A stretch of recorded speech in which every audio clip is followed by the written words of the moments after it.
For my mini ethnography project, I chose to do a ride-along with the Fort Collins Fire Department, or also known as PFA, Poudre Fire Authority.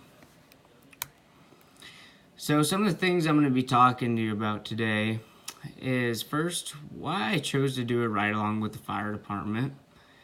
Then I'm going to talk to you about the preparation for the ride-along. I'm going to talk to you a little bit about my first impression on what I thought about the fire department. I'm going to talk to you about the firefighters I met. I'm going to talk to you about the equipment used by firefighters, how work shifts are completed, emergency calls throughout the day, and what all my day consisted of. I'm going to show you guys some pictures, some videos, and then I'm going to talk to you a little bit more about like the rankings within the department, and then I'm going to really touch base on the culture that I found that was lingering within the department.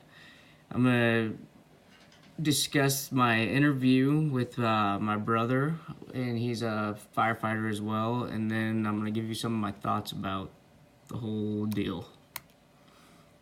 Okay, so to start things off, why I chose to do a ride-along with the fire department. So one of my biggest role models in life is my brother, actually, and so he's a firefighter and he works with PFA, and actually he works for the station that I did my ride-along with. And so I've always just admired firefighters, and I've thought they're just awesome and they risk their lives for others. And third, like how firefighting, like I've always like wanted to keep my options open, and I wanted to be able to have many different choices for what my life is gonna evolve around and how my career and everything and the path I want to take.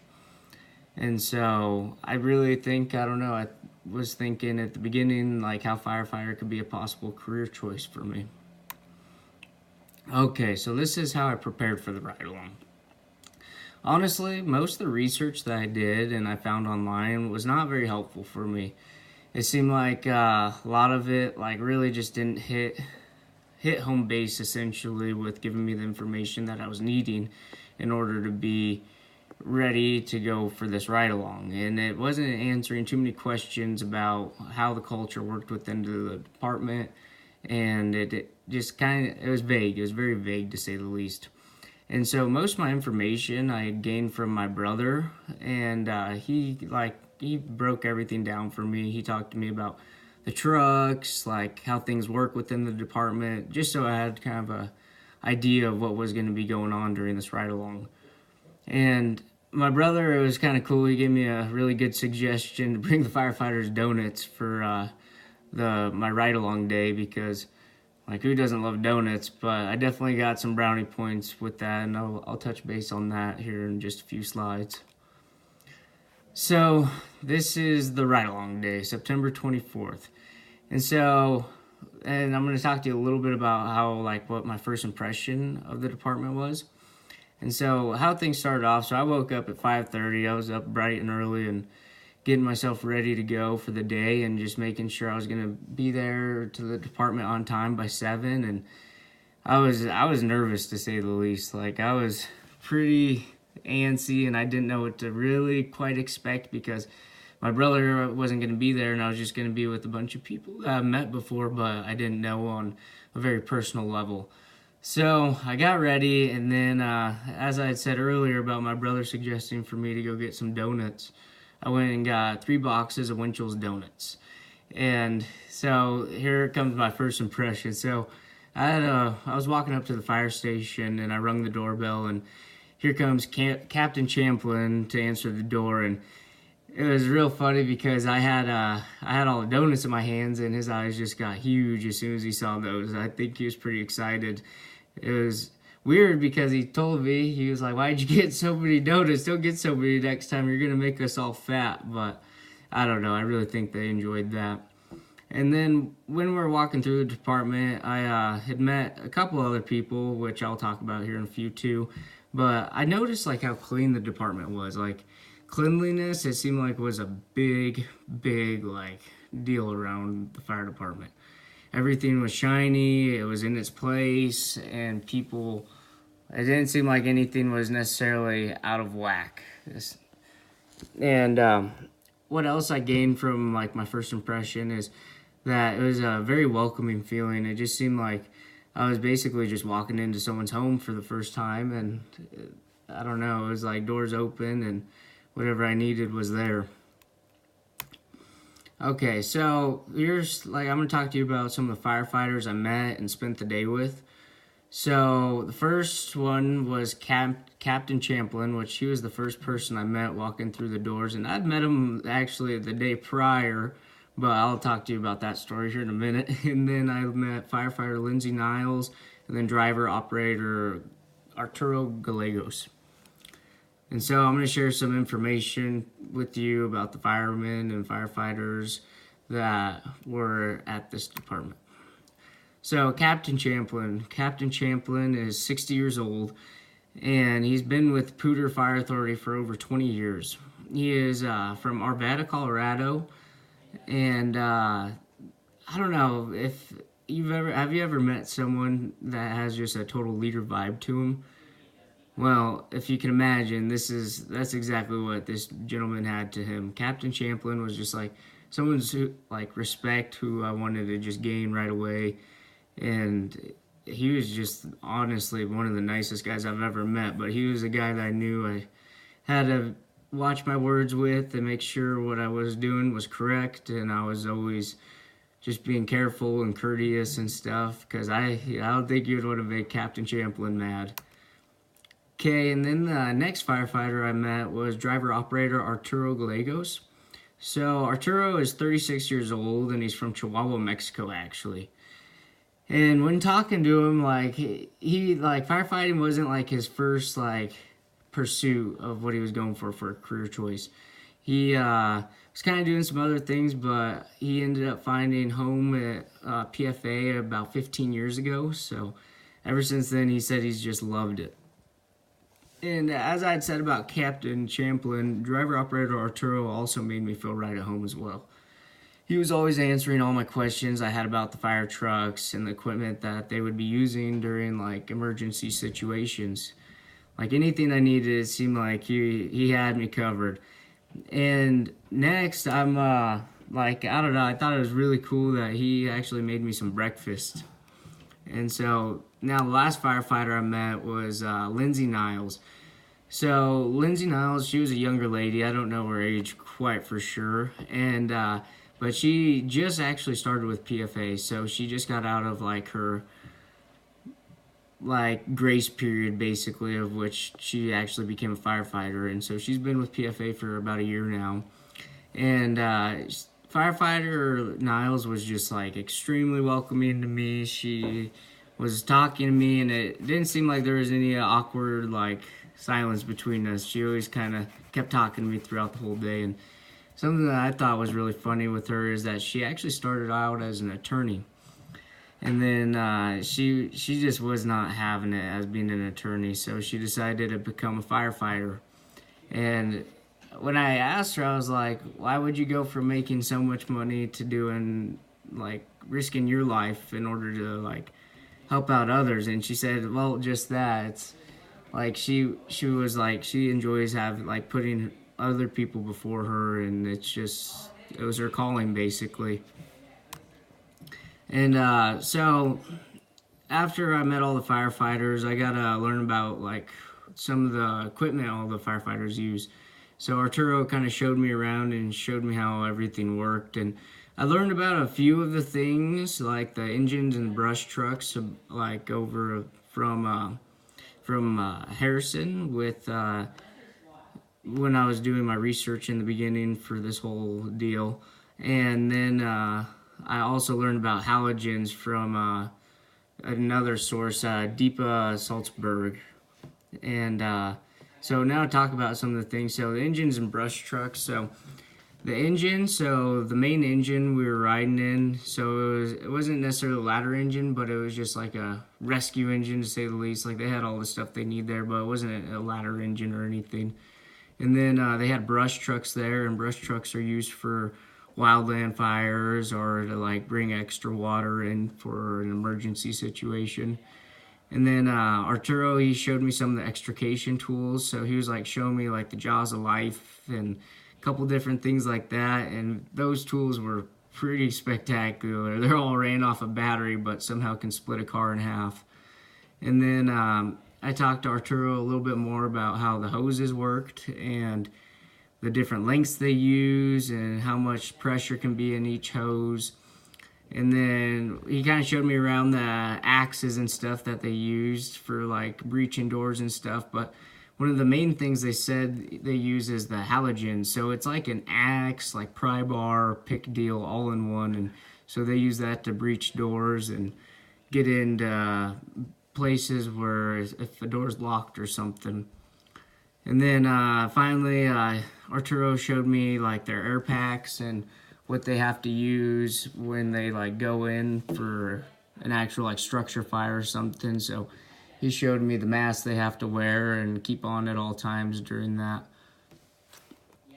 Okay, now I'm going to talk to you a little bit about how the shifts work. And so there's an A, B, and C shift. The minimum amount of workers at the department at a time is 3 workers, and generally that consists of your chiefs, your captains, and firefighters. So chiefs, captains, and firefighters, they all work like 24-hour shifts.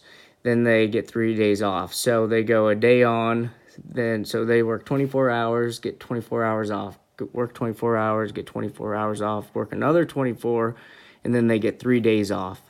And so I thought that was pretty cool, but that's a lot of hours within the department, to say the least. And then I learned that the head chief / administration and the staff work 5 days per week, and they work from 8 to 5, so they're just putting in 40-hour weeks, just helping out, getting the paperwork done, making sure everyone's in line and up to date on training and stuff. And I had found a little bit of this information from Stanley, and he just did an online like article about it. And then, so now I'm going to talk to you a little bit more about what I did during the ride-along and also the emergency calls that we went on. And so there's basically, I don't know, the day it started off fast. I walked in and I gave all the guys and gals their donuts and stuff, and within 30 minutes, all of a sudden, the lights went off and we had a call coming in, and so we were off to our first call. And it was actually a rollover wreck over on Taft. It's Taft Road in Fort Collins. And so the lady, she ended up hitting a car, and she swerved, and she ended up rolling her car twice off the side of the road. And so there was like a 2-car like deal bang up there. And it was pretty weird hearing like all of them. When like heading to the call, I was nervous, honestly, but they all were just calm, and they knew what they had to do in order to make stuff happen.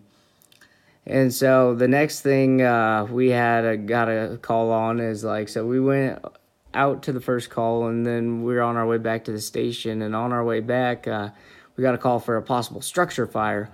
And all the firefighters, they seemed to get pretty excited because they're ready to go get some work done, to say the least. And it ended up being like a false alarm, and another fire crew ended up showing up. So Tower 1 actually got there before us. And I guess their people were just burning trash in their backyard. And so we got back, though, and then Arturo decided to make us some breakfast and stuff. And then the next thing you know, the lights go off again, and we got another call for a structure fire. And so we race over there. We ended up being one of the first engine on scene and the first station on scene. So we got out of the truck and stuff, or out of the engine, and I had to put my hard hat on and reflective vest in order, so like I was still being safe, I guess. But Captain Champlin said I could get out on this one, and it was pretty cool to see. And I had to stay by the truck, but it was cool seeing how Arturo was getting everything ready for if they needed water or whatever they needed.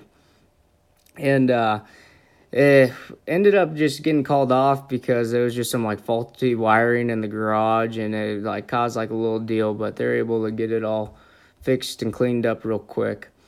And then the next call we got on is a stuck elevator. So we get there and two engines pull up right behind us, and we go and we get in the building and stuff, and all the firefighters are getting ready, and the elevator, one of the firefighters ended up just pressing the button, and the elevator opened right up. So they're thinking it was just a false alarm trip by the elevator. And then after that, we went to training, and I got to see how the firefighters like came onto scene and how they used a brush truck and another engine in order to supply a main truck with water so they could keep fighting the fire with the firefighters they already have in there without having to stop and get new hoses ran out and everything else. And I'll show you guys some pictures on that here in a few. And so this is to start things off. So the top picture right here was when we were first riding in the truck. I just thought it was so cool. We all had our headsets on and stuff and talking back and forth. And the next picture down, it shows the rollover wreck that happened with the lady over on Taft Road. And so here are some of the pictures from the training. So these are just some of the firefighters. These guys were from different stations here. And here's one of the trucks. This was actually the engine we were on, engine 27 right here. And they used engine 27 to hook up, so that was the main engine. They brought a brush truck and another engine to hook up into it to feed it more water. And so right here is like inside of station 4, and that shows the engine that we're running on. This was the brush truck right here, and right here is actually Arturo Gallegos, so he's the driver operator that kind of helped me out throughout the whole entire day. And here's a little video on the training that I got to watch. So as you can see, you got the firefighters dragging the hoses out. And so you already got the main truck in there pumping in the water, hooked up to the brush truck. And this fire engine that just came in, they're hooking up to the brush truck as well and hooking up to the main engine in order to keep the water source going. And this was pretty cool to watch, honestly. These guys, it was funny because our station, well, the station I rode along with was actually the fastest station to do the whole training. And so how the rankings work within the department. So the top of the top is the chief, then it goes district chief, then it goes administrations chief, battalion chief, and captains, driver operator, and then the regular firefighters. And so what I really found throughout this whole study with culture within Station 4 is it's basically just like a small family. Like all of them look out for one another. They make sure they just got each other's backs, and they never like turn their back to each other. Like it doesn't matter where you come from or what you are. Like when you get into this station, you're a firefighter first. And I don't know, I just thought that was something that's cool because actually, like the day before my ride along, my brother, he got in a fire accident fighting a structure fire, and he ended up breaking his foot and stuff. And the day it happened, I went to the hospital, and it was so cool to see just all the firefighters there and see how they're all interacting with each other and just taking care of one another in order to, I don't know, just make sure everyone's going to be all right. It seems it's almost like it's like a brother-sisterhood deal with them. It kind of reminds me of like how the military would work almost. And something like a cool saying that really stuck with me throughout this whole thing was lights and sirens. Because whatever the firefighters would say, all right, we got to go lights and sirens, they would all have a big smile on my face, and I was all smiling too because we got to turn on all the lights and start honking the horn, racing down the road in order to get to a scene. And so for my interview, I actually interviewed my brother, Shane Mendoza, and I interviewed him just because like I knew I could ask him the questions I needed to without offending anyone or going talking about stuff that I shouldn't be talking about with someone I don't know too well. So I just wanted to be careful and watch my boundaries with that. So I decided to interview my brother. So he's 28 years old, and he started firefighting actually at the age of 21. And he started over in Eaton, so he got all of his training and basically the main stuff done there. But he ended up transferring over to PFA to work in Fort Collins about 2 years ago.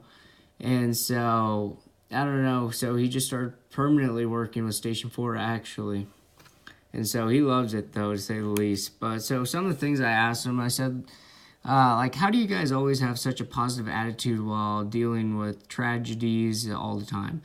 And he said to me, is like, we all have to joke around and like keep the mood light. And what he was meaning by that is like they can't just dwell on like someone dying, essentially. They gotta like realize like it happens, like they just gotta keep moving forward, because if they focus on every tragedy, like I don't think anyone could take that. So they just gotta keep the mood light. And then the next question I asked him was, how do the firefighters form a familial bond with one another? And he says it takes time. We first earn each other's respect, then we start to get to know them. So, like, I don't know, like, I still think, like, even though, like, you don't know them super well, they always got your back, but it does take time to, like, get through the walls someone has up and make sure you got each other's backs. Then I proceeded to ask him, do firefighters depend on one another for not just physical support while in emergencies, but also emotional support? He said, of course, for one another, everyone is there for one another, no matter the case. We take care of each other inside and outside of work. And he says, we all go through a lot, and it takes talking about some things in order to cope with some of the things that we've seen. And I don't know, what I got from that is like they don't turn their backs on each other. They just like they work things out and they make sure they keep moving forward. And my final question I asked him, are there different groups within the firehouse, or is it just one large cultural group? And he said, we're just one large family, no matter the race, religion, or even political views. He says they get along no matter what because they're firefighters first and they always have their backs. And so a little bit about the thoughts about the ride-along and what I thought about the fire department is, like, I don't know, I've never done research like this before, so it was like kind of a stepping stone for me and a totally new experience, which I truly loved and enjoyed, because not all the time do you get to go ride in a fire truck and go lights and sirens. And I also found it very eye-opening, because I'd realized this is something I could do in the near future and I could possibly have as a career choice. And I think it's so cool how people put their life so they could help others. And here's my references, and that is it. And thank you very much.